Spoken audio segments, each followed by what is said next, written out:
Mr. Speaker, we have seen a discussion of cryptocurrency. It was the one thing the Biden-Harris administration agreed with Donald Trump on. We know that the Biden-Harris administration has been relatively tough on crypto, but here are the words of Donald Trump from 2019 when he said, "I am not a fan of Bitcoin or other cryptocurrencies, which are not money and whose value is highly volatile and based on thin air.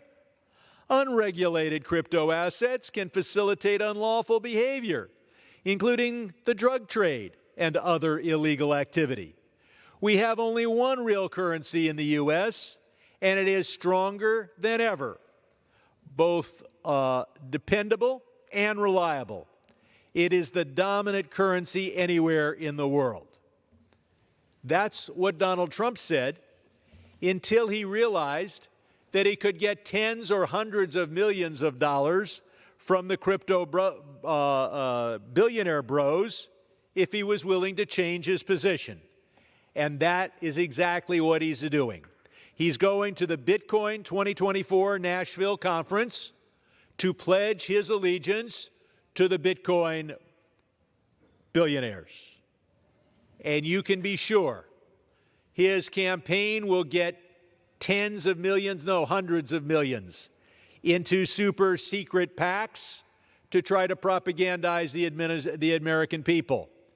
And God only knows whether he will personally get tens or hundreds of millions of dollars in cryptocurrency. We'll never know because, as I'll explain, cryptocurrency is the favorite device, a well-tailored device for those committing bribery and other crimes. So now some consultants have come to Vice President Harris, and thank God she has not yet taken the suggestion of these consultants. They told her, go to Bitcoin 2024 Nashville, and there'll be hundreds of millions of dollars for your campaign. Why do these Bitcoin bros have so much money? Well, they're in the business of making money. Everybody else in business, you have to actually make a product and sell it, and you get money. With crypto, you just call it a currency, and it's money, and you make sure you have 1 billion coins for yourself before you sell the rest. And so there are those in the Harris campaign or some outside the Harris campaign who will tell the Harris campaign, hey, the political thing to do is to get money from the crypto billionaires. The fact of is that is not the case. I have never seen a political year in which there is so much money available for candidates to communicate their message. What will win in 2024 is not money, but message. And the message has got to be clear. Democrats don't sell out. When Trump didn't see money on either side, he said, I am not a fan of Bitcoin. Now he's going to become a Bitcoin fanboy in Nashville. Our candidate won't sell out. So what is the risk posed by crypto? When the crypto bros tell you what they plan to do, you should believe them. Right now, crypto is just something interesting to bet on. You buy Ethereum today, and maybe it's worth less tomorrow. Maybe it's more tomorrow. Seems as harmless as betting on the Dodgers or the Angels. But that's not the purpose of cryptocurrencies. Cryptocurrencies aspire to be a currency. And what have the crypto bros told us? That they plan to displace the dollar as a medium of payment and as a store of value, as a reserve currency. Well, how important is the dollar's current role as a reserve currency? Our fiscal policy, our budget deficit, is enormous. It would make Argentina blush. Our trade deficit is larger than any country in the history of the world. And yet, we continue to have a relatively prosperous country. We do that because of the role the dollar plays in international finance, because the dollar is the reserve currency for everywhere around the world. The Bitcoin billionaire bros say, hey, that's a good idea. It supports the lifestyle of over 300 million Americans. Maybe we can divert those profits to ourselves.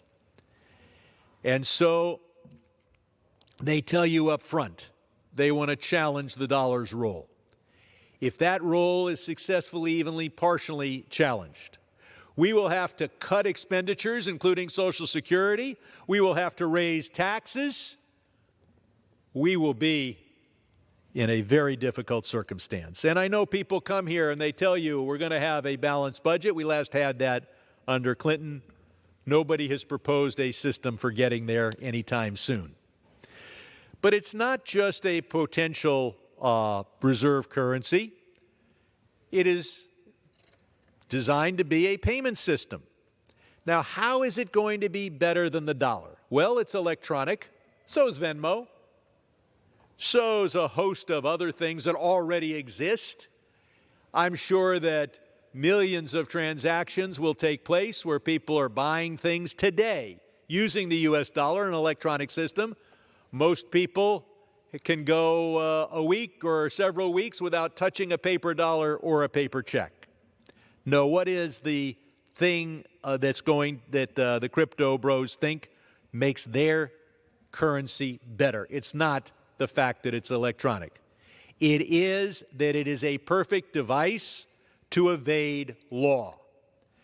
The crypto transactions are on the blockchain, but no one knows who owns any blockchain chain account. And so it is the preferred method, a growing method, for bribery, for drug dealers, for human traffickers. It is, though, particularly valuable to tax evaders. And the goal, the self-expressed goal of the crypto bros is that the income tax will only be a tax on wages and maybe a bit of voluntary contributions from those who make their money elsewhere. Trump's Commissioner of the Internal Revenue testified that we have basically $1 trillion a year of uncollected taxes, mostly from the very wealthy. Well, that means they have to conceal $3 trillion of income to avoid paying taxes or evade taxes on $1 trillion of tax. So that means in every decade, we're talking $30 trillion of assets that need to be concealed. Cryptocurrencies are the perfect device to achieve that if they become currencies, if you can buy a yacht for a Bitcoin or a bunch of Bitcoins. So Harris will have a powerful issue in demonstrating that Trump knows full well that Bitcoin's a crock, that he sold out, and that we won't. That her loyalty is to the American people, who benefit from the role that the dollar plays in international transactions and as a reserve currency. That they benefit from a system in which we're able to collect taxes, not just from those who get W-2 forms, but from everybody who makes money in our society. Now, I'm not sure that government will stop crypto, but I believe that crypto will stop crypto. You see, there are a limited number of government currencies. You have a U.S. dollar, you have an Uruguayan peso. There will always be, the Uruguayan peso will always have value because they'll always be in Uruguay. And the U.S. dollar will always be more valuable in total than the Uruguayan peso because America will always be bigger. There is no inherent value of any cryptocurrency. Sure, we have Bitcoin, but why isn't hamster coin worth more than Bitcoin? There's no particular reason. So we have hamster coin, and I always thought it was a joke and said so in a hearing until my staff said, no, boss, that there is a hamster coin. So then I said, what about Cobra coin? Well, no, we have Cobra coin. Yeah, Cobra could eat a hamster, but there's already a Cobra coin. So I said, well, gee, there could be Mongoose coin.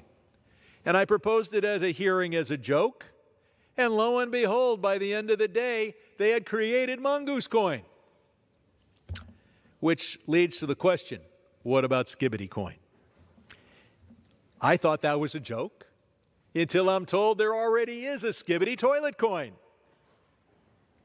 And once they make the Skibbity coin, the Skibbity toilet movie, will Skibbity coin go to the moon?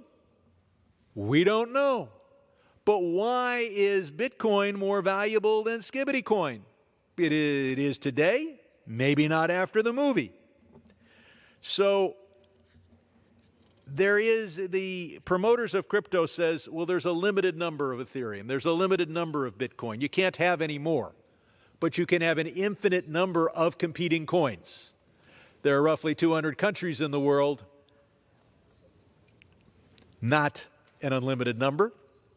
And it's obvious that the Uruguayan, what order those countries are in, Uruguay will always be smaller than the United States.